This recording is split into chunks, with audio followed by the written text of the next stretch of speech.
ஓசோ சொல்றா, ஓசோ என்னுடைய தன் விவரப்படத்தில் கூட அந்த காணொலி, அதுல குறிப்பில் கூட அவர் காணொலி வச்சிருக்கேன். Tamil has its own literature. அத என்ன சொல்றா?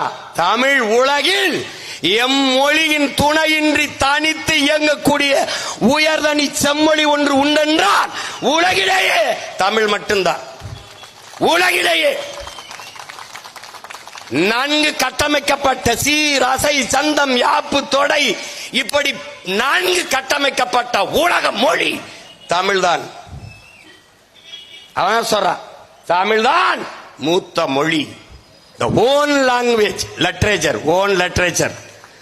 சமஸ்கிருதத்திற்கு முன்பு இருக்கு. ஓசோட எடுத்து வேணா தட்டிப்பாரு, என்கிட்ட இருக்கு, உனக்கு அனுப்புறேன். பொதுவில் தான் போட்டிருக்கேன், போய் பாரு. இந்த சவுத் இந்தியன் நம்மளதான் சொல்றாரு, தமிழர்கள் இந்தியன் அவன் தான்டா ஒரிஜினல் இந்தியன் சொல்றான், அவன் தான் இந்தியன். இதே கருத்தை தான் புரட்சியாளர் அண்ணல் அம்பேத்கர் சொல்றார். இந்தியாவை இந்துக்கள் நாடு என்று சொல்வதை ஏற்க முடியாது. இந்த நிலப்பரப்பு முழுதும் தமிழை தாய்மொழியாக கொண்ட நாகர்களே பரவி வாழ்ந்தார்கள். என்னுடைய மூதாதைகளின் மொழி கூட தமிழ்தான். அரசியல் சாசனத்தை வகுத்து கொடுத்த புரட்சியாளர் அண்ணல் அம்பேத்கருடைய மொழி கூற்று இது. இதை ஏற்றுக்க எதிர்த்துக்க அது பிரச்சனை கிடையாது.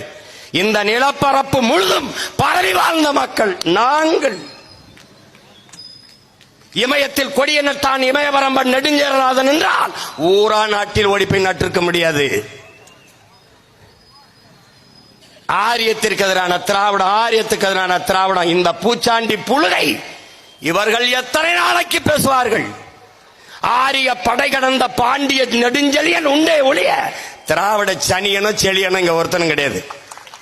எல்லாம் இருக்காங்க.